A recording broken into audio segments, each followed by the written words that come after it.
Hola a todos y todas, mi nombre es Karina Marisol Zaragoza López, soy estudiante del posgrado en docencia en el Instituto Tecnológico de Oaxaca y hoy voy a platicarles sobre el paradigma cognitivo como actividad de la materia de teorías del aprendizaje 1 del profesor Mario Jiménez Hernández.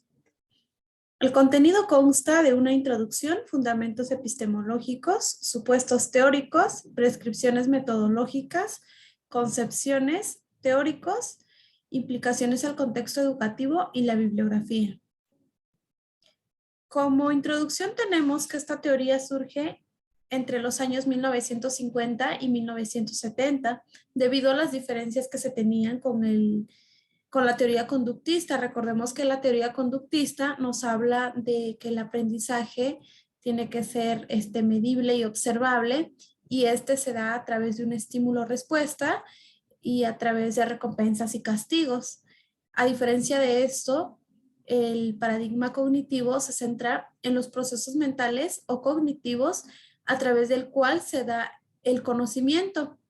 El objetivo de es comprender e interpretar cómo es que se procesa la información en la memoria, y al individuo se le toma como un ente activo y participativo de su aprendizaje a través de una construcción de su conocimiento. Bueno, hubieron distintos teóricos e investigadores que apoyaron este paradigma, tales como Piaget con la teoría psicogenética, Ausubel con el aprendizaje significativo, Bloom con su taxonomía, Brunner con el aprendizaje por descubrimiento y Vygotsky con la socialización en los procesos cognitivos superiores y la importancia de la zona de desarrollo próximo.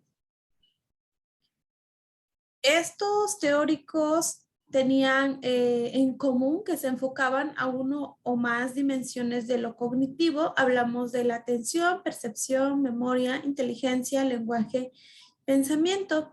Y esta teoría ofreció conocimientos para explicar desde otra perspectiva los procesos de aprendizaje, las alternativas de mejora en la educación y los avances en el campo del aprendizaje, la medición del conocimiento y su evaluación. Dentro de los fundamentos epistemológicos tenemos que se centra dentro de la tradición racionalista. Se considera que el sujeto elabora las representaciones y entidades internas de manera individual, y estas representaciones mentales van a determinar la forma de actividad que va a realizar el sujeto. Recordemos que cada persona es distinta, y aquellos procesos que pasan por su cabeza van a ser totalmente distintas a la de otro individuo. Estas acciones o representaciones mentales de cada individuo van a ejercer un papel causal en la organización y la realización de las conductas. Bueno, estas no solamente van a ser reguladas por el medio externo, más bien son reguladas por aquellas representaciones internas. Representaciones internas me refiero a los procesos mentales de cada individuo. Y bueno, estas van a también ser influidas por las relaciones previas en su entorno físico y social de cada ser humano. Entre los supuestos teóricos tenemos que el ser humano es considerado como un organismo que realiza una actividad fundamental, que es el procesar la información. En este paradigma se reconoce la importancia de cómo las personas organizan, filtran, codifican, categorizan y evalúan la información que les es proporcionada, y la forma en que estas herramientas, estructuras o esquemas mentales son empleadas para acceder e interpretar la realidad. Como ya lo comentábamos, cada cabeza es un mundo, entonces cada persona va a interpretar de cierta manera la realidad, y esta va a ir cambiando conforme el tiempo y se va a ir haciendo más sofisticada conforme se adquieran más conocimientos. Respecto a las prescripciones metodológicas, tenemos que se utiliza la inferencia como recurso básico. Y bueno, la inferencia es la capacidad racional que tenemos los seres humanos para investigar nueva información. Y los tipos de estrategia metodológica que se han utilizado en los estudios de la cognición se pueden clasificar en 4. En primer lugar tenemos a la introspección, que ha sido muy poco utilizada debido a que fue muy criticada. La investigación empírica, la entrevista o el análisis de protocolos verbales y la simulación. Dentro de las concepciones tenemos la concepción del profesor, del estudiante, de la enseñanza, la evaluación y el aprendizaje. Comenzamos con la del profesor. Este es quien debe promover la participación activa de sus estudiantes y ser quien guíe y facilite el aprendizaje, más no el protagonista del proceso. El estudiante es un sujeto activo, procesador de información, capaz de aprender y solucionar diversos problemas. Y la enseñanza debe orientarse al logro de aprendizajes significativos y el desarrollo de las habilidades para el aprendizaje. No solamente la enseñanza va a constar de conocer ciertas asignaturas, sino va más allá de eso. También se incluyen las habilidades para el aprendizaje. Y bueno, el aprendizaje tiene que ser significativo. Recordemos que para que esto pueda llevarse a cabo de manera adecuada, se tienen que tomar en cuenta los conocimientos previos para generar conocimientos nuevos y también las dimensiones cognitivas, motivacionales y emocionales. Los teóricos que contribuyeron a la teoría cognitiva son, tenemos a Ausubel con el aprendizaje significativo o aprendizaje por asimilación. Se adquiere nueva información a la estructura del individuo mediante la relación con las experiencias diferentes al aprendizaje memorístico y mecánico.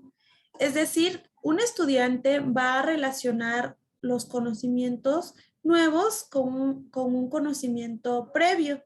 Una vez que conecte estos dos conocimientos, va a reajustar y reconstruir ambas informaciones de tal manera que al final tenga un conocimiento un conocimiento nuevo.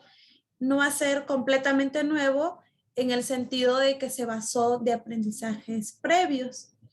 Se utiliza lo que es el razonamiento y la enseñanza activa, que quiere decir que el estudiante está en continua participación para el desarrollo de sus conocimientos. Tenemos también el aprendizaje por descubrimiento de Brunner. El objetivo es aprender a aprender y enseñar a pensar, que este es uno de los pilares de la educación, en donde aprendemos al participar en las actividades, aprendemos al relacionarlo al contexto de los estudiantes, de tal manera que ellos puedan ir descubriendo las respuestas a ciertas problemáticas. Los maestros tienen que desarrollar un diálogo activo con los estudiantes, es decir, no solamente quien esté hablando durante toda la clase, quien esté ordenando, sino más bien quien esté guiando este proceso y los estudiantes quienes preguntan dudas, participan, se integran a las actividades que se propongan.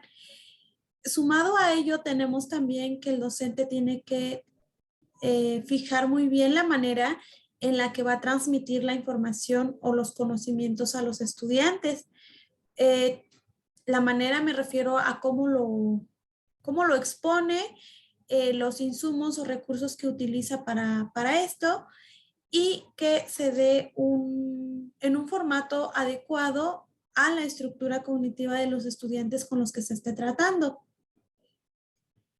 Tenemos también a Bloom con la taxonomía que ya comentábamos, en donde se jerarquizan los distintos niveles que va desde el pensamiento de orden inferior hasta un pensamiento de orden superior.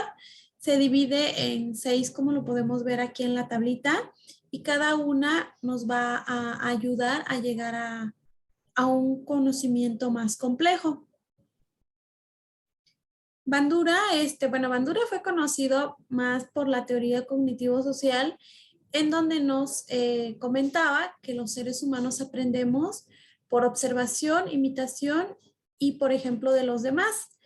Él centró su investigación en la atención, la memoria, la motivación, la autorregulación y la autoeficacia. Bien, las implicaciones al contexto educativo de este paradigma pues son muchas. De hecho, se enfoca mucho a situaciones educativas. Como veíamos, el estudiante pasa a ser un sujeto activo, responsable de su aprendizaje y contribuye a él. En este paradigma ya se toman en cuenta los procesos mentales de cada estudiante, a diferencia del paradigma conductista. Recordemos que ahí los procesos mentales eran completamente ignorados. Nos habla también del aprendizaje significativo, donde tenemos que tomar en cuenta los conocimientos previos, conectar conocimientos nuevos y generar un conocimiento adecuado. La enseñanza se centra también en el desarrollo de las potencialidades de cada estudiante. Hablamos de potencialidades emocionales, las habilidades para el aprendizaje. Y el aprendizaje por descubrimiento, pues es más que nada hacer que los estudiantes reflexionen, analicen y solucionen problemas a partir del descubrimiento. Tenemos a la taxonomía de Bloom, como ya lo comentaba. Esta es muy utilizada en el ámbito educativo. Nos sirve para diseñar evaluaciones sumativas, nos sirve también para planificar proyectos, programar el aprendizaje basado en proyectos. Entonces, se utiliza bastante. De hecho, se llevó a cabo para la educación, más que nada. Y bueno, aprender a aprender, que es uno de los pilares de la educación que se incluyen dentro de este paradigma. Para elaborar este trabajo se revisó el libro de Hernández y el título es Paradigmas en Psicología de la Educación. De mi parte sería todo. Agradezco que me hayan escuchado.